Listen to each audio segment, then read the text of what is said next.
Hello everyone, we are back after a slight hiatus to bring you a bumper crop of tabletop gaming news. I'm Ian McAllister.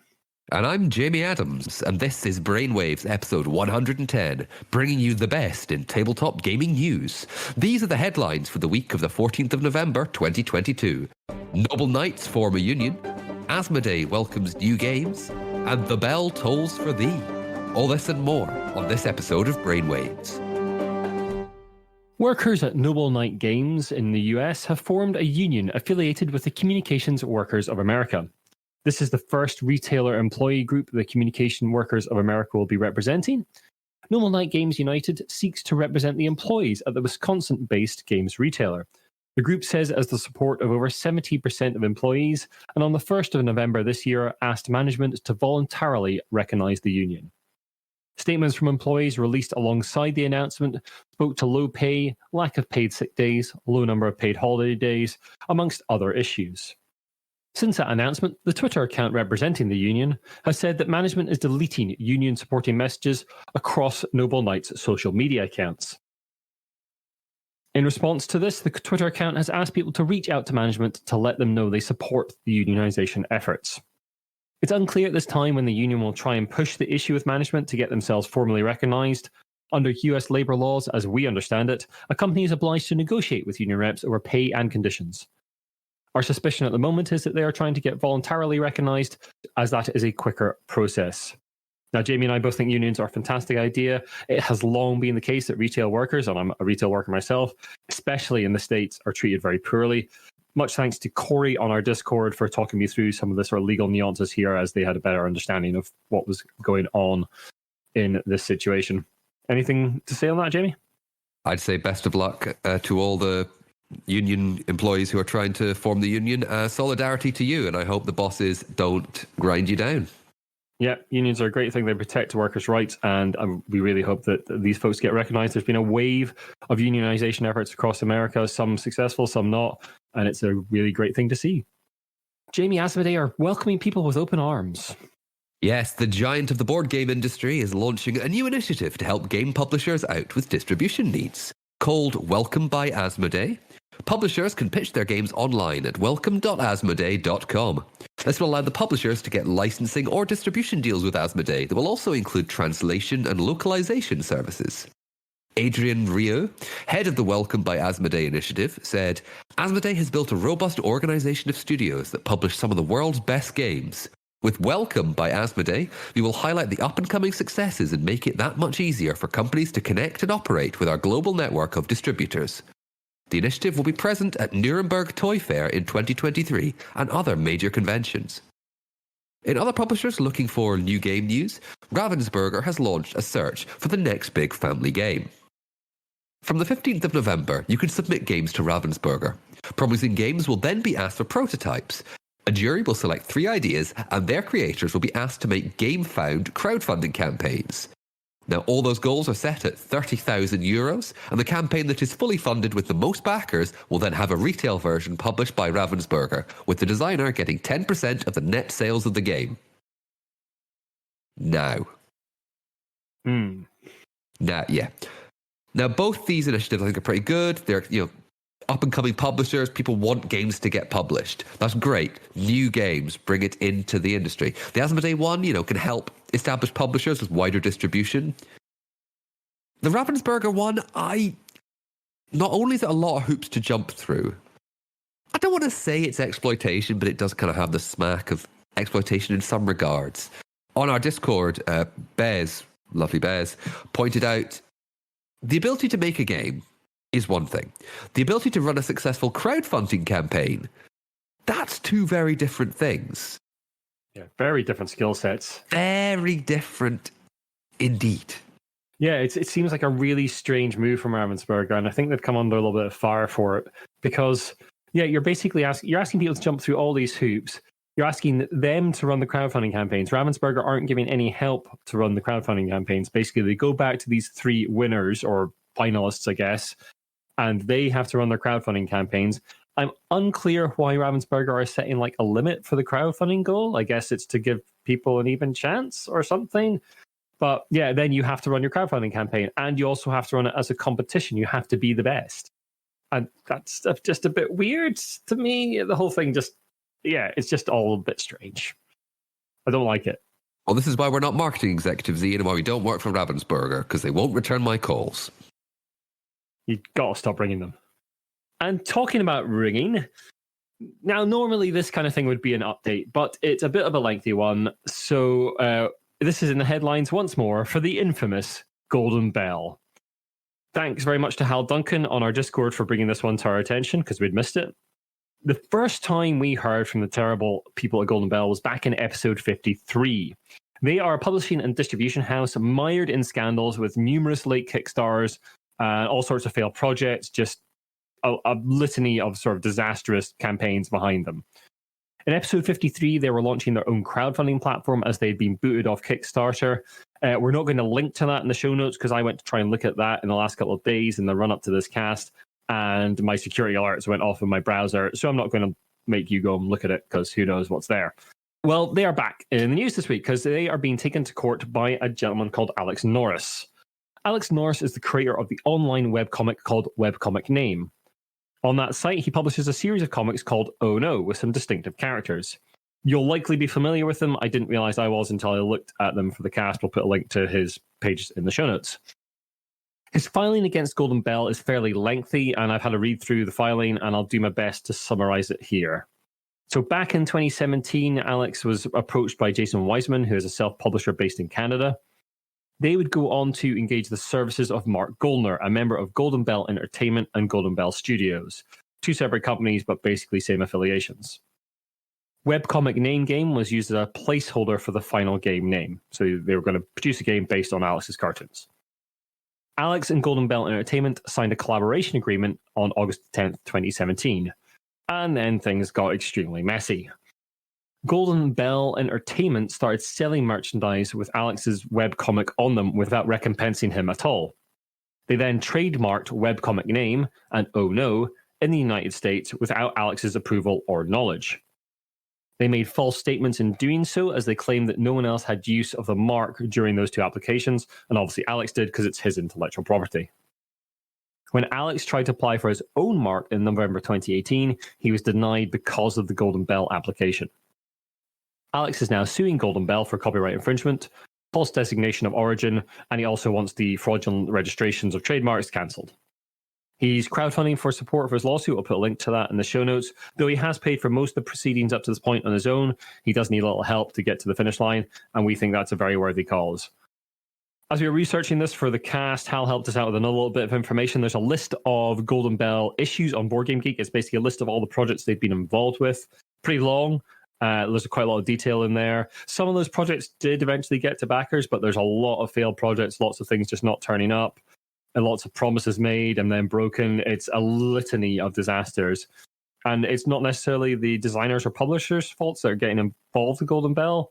It's Golden Bell themselves that are letting people down a lot. And we reported several times on the game Unbroken that fell foul of Golden Bell a few times.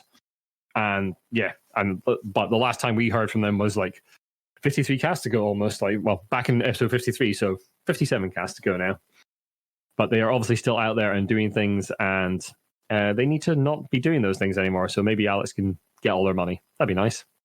So they don't exist anymore. They're basically not to be trusted. If you come across Mark Goldner or anybody associated with Golden Bell, run the other way.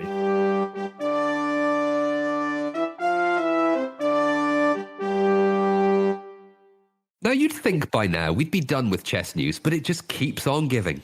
Hans Niemann, the US chess grandmaster at the centre of the recent cheating scandal, is now suing his rival Magnus Carlsen for at least $100 million. Carlsen had accused Niemann of cheating, but up till now has not provided any real evidence of Niemann doing so in their over-the-board matches. Niemann has admitted to cheating when he was a much younger player, but has denied the most recent accusations. For a full breakdown of that, you can listen back to some of our previous podcasts. Niemann is also suing Chess.com. They put out a recent report stating that they thought Niemann had cheated more than he's admitted to in the past. He's also suing chess grandmaster Hikaru Nakamura for repeating the accusations while streaming. In the filing, Niemann has accused Carlsen of launching a smear campaign against him. Just keeps on going, doesn't it? Just won't stop. Can't stop, won't stop. Yeah, never stop stopping. It's amazing. Like chess is in the news a lot right now, and it's for this reason, not for good reasons. Maybe it wants that? I don't know. Doesn't seem like it does. And now for the rest of the news.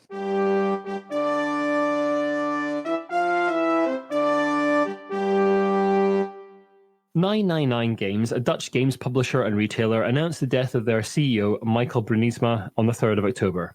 From the press release on the company's site, Michael Bruinsma was very passionate about 999 Games.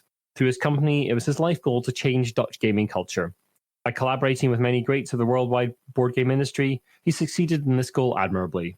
Under his passionate leadership, 999 Games became a market leader in the gaming industry. Our thoughts are with his friends, family, and colleagues at this difficult time.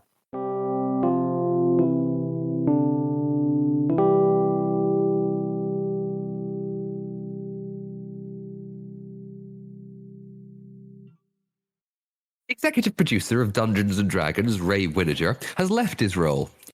Winiger took over the D&D design team in 2020 and oversaw the transition of release schedule to more campaign-setting books, such as Spelljammer, being released.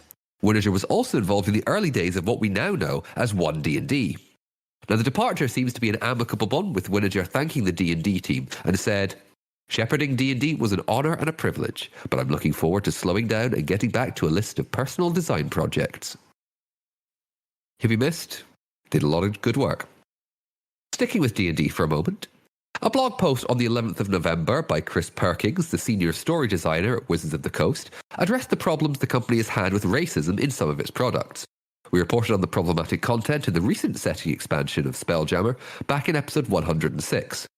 And the controversy has prompted Wizards of the Coast to change their inclusion review process, which checks for issues like this and makes sure their products are approachable and welcoming to all players. Previously, the reviews have been at the discretion of the product lead. Now, Wizards are making them mandatory at various stages of the production process. This process will involve consultants looking at the products and will also affect reprints. Chris notes that the Spelljammer reprint will have several changes beyond those already identified. Now, this is obviously a good step in the right direction, but I'm nothing if not cynical, and all I'm going to say is I'm just going to wait until it happens again.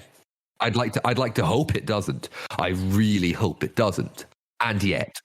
Yeah, it does seem weird to me that this is like they're putting this in now as a mandatory thing, because they had problems with Curse of Strahd, was it as well? I think we reported on. Curse of Strahd, the Vistani people who are in it. Yeah, was some rather nasty stereotypes about Romany people. Yeah, absolutely. And they had that problem then, and they said they'd fix things, but there's a sort of revelation here that stuff was only kind of like at the lead's bequest, rather than a mandatory thing that Wizards put in all their product. And now they're putting in. That's great. Like Jamie says, that's fantastic. But shouldn't you have done it back when Curse of Strahd happened? Really? Yeah, just... If we're taking Curse of Strahd and Spelljammer as just two examples, which are coincidentally two examples of previous campaign settings that have been brought into the 5th edition fold. Yeah. Is it possible that people are aware, or should be aware, that these are from 40 odd years ago, and therefore there may be some things, so maybe an extra level of care. Now, whether that remains to be seen with Dragonlance that is coming out very soon, whether or not that remains to be seen, remains to be seen. I don't word so good. My brain is pudding. Do you think there's anything problematic in Dragonlance that they should be aware of, Jamie? I know nothing about Dragonlance apart from Kender, and they're just... No. Okay. The worst excess, the worst kind of stereotypes of thieving halfling style, but okay, right. But not because but they think it's cute. Now again, that might be older material. They may have changed it recently, but unfortunately, that is the one that sticks in the mind. Well, hopefully, this is actually them doing something about it, and we'll see if that affects future products. We shall see. The creator of the board game Starving Artists is suing Oxeye Media, alleging unpaid royalties, failure to provide royalty reports, and other breaches of contract. The dispute arises from a 2020 agreement that made Oxeye Media the publisher of Starving Artists and handled fulfillment of the second printing Kickstarter. This was funded in 2019 and is yet to be completed. Oxeye Media is being sued for royalties, compensation, and the remaining stock of the first printing that they hold. At this time, Oxeye Media has declined requests for comment from ICB2, where we got this story. In other Kickstarter going wrong news, there was an issue with a recent Kickstarter called Towering Perfection. A designer called Connor Wake said that the game Towering Perfection by Andrew Kuplik was very similar to his game Flowering Heights. Both these gentlemen had been in the same playtest group, and the controversy got so much that the Kickstarter has now been taken down for Towering Perfection.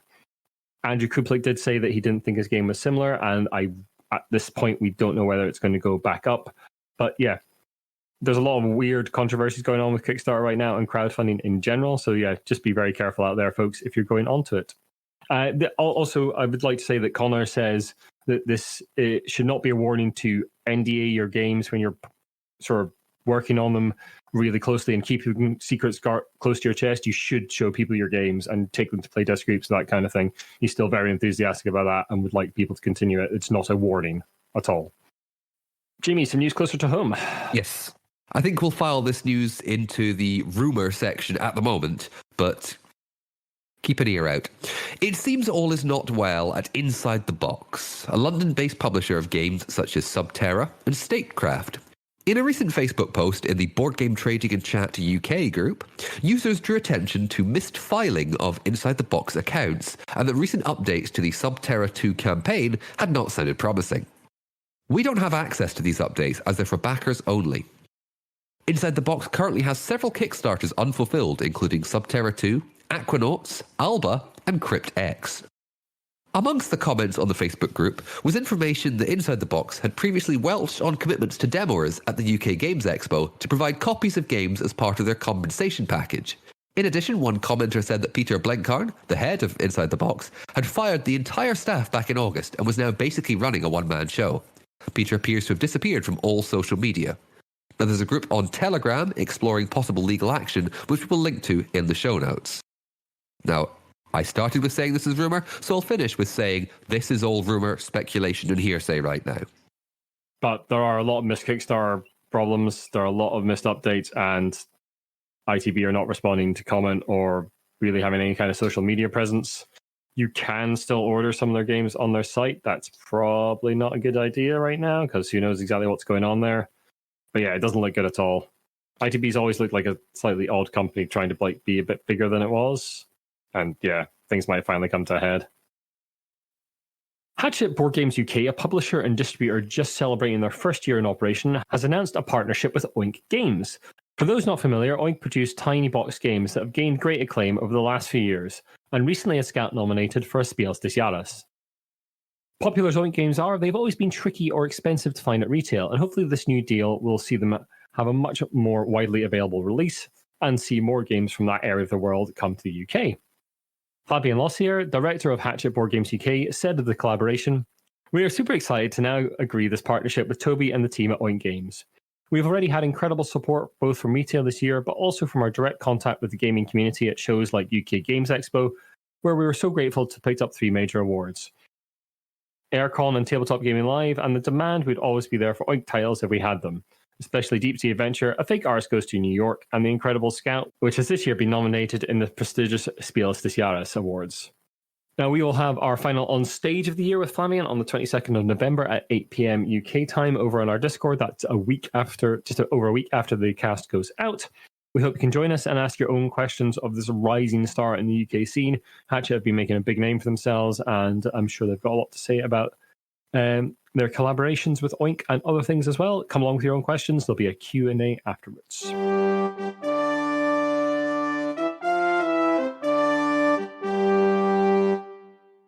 Don't have a lot of jobs, opportunities, and events to tell you about this time. We do know that Monty Cook Games are currently looking for a new marketing manager and an intern for spring 2023, so do go and check those jobs out.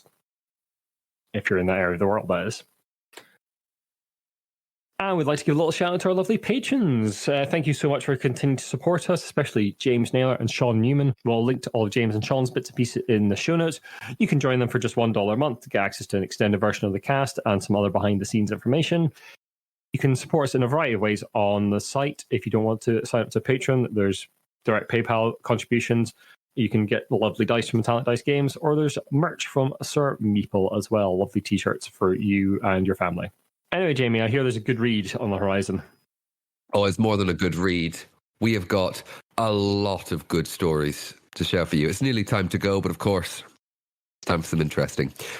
Now, picture, if you will, Norway in the year 860. The half-brothers Thorolf, Yngvi and Digur help the daughters of the Viking prince Haldor to escape. Haldor's revenge is not long in coming. He roams through the territory of the liberators, pillaging and banishing them. The brothers have no choice.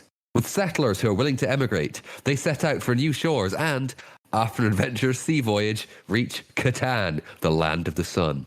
But the island presents the brothers with enormous challenges. Will they stand together to offer the settlers a brighter future, or will this task divide them? That's right. Catan is getting a novel. Another one. But this one is written by Klaus Teuber, the designer of Catan. Now, that's right. I don't remember being a Viking when I was playing Catan.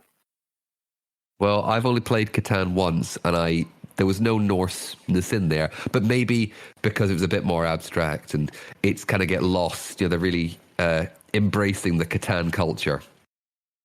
But I feel like I've been neglecting you, dear listeners. You deserve a little treat, which is why I have some new Monopoly news for you. But it couldn't be anything. It's got to be nice, special, tight, secure Monopoly Secret Vault. In the center of the board, there is a plastic vault with a number combination. I say a combination. It's just guess the number. Inside is money. It could be hotels, or it could be the key to one of 4 properties throughout the board. The properties, if you're interested in the UK version, are Euston Road, Bow Street, Coventry Street, and the ever-popular Mayfair. If you land on one of the stations instead of there being stations, you can take a chance to guess the code. Code is a random number between 1 and 6. Okay, then. But of course, the tokens that you're going to be using are your classic Monopoly tokens, but they're all tricked out to look like they're going to break into the Monopoly vault. For example, the rubber duck has a little fedora on it. Oh. Or yeah. And one of the others has what looks like a mining helmet, like they're going to tunnel in like it's some kind of heist film. Okay, then. That's Monopoly Secret Vault. I know exactly, is what we're all looking for, isn't it?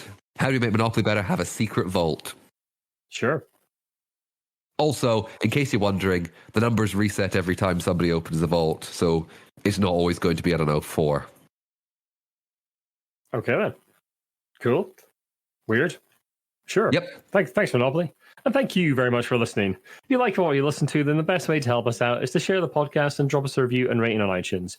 You can also follow us on our Twitter account, as long as Twitter still exists by the time this cast goes out, which is looking less and less likely. You can come on our Instagram or Facebook. Our website is giantbrain.co.uk, and you can email us at giantbrainuk@gmail.com. And I have set up a Mastodon account. I am at the Giant Brain at tabletop.social. So you can find us on there. Whether we'll keep using that or not, I honestly don't know. But yeah, it looks like the end for Twitter. Anyway, thank you very much. All the best. Bye-bye. Bye.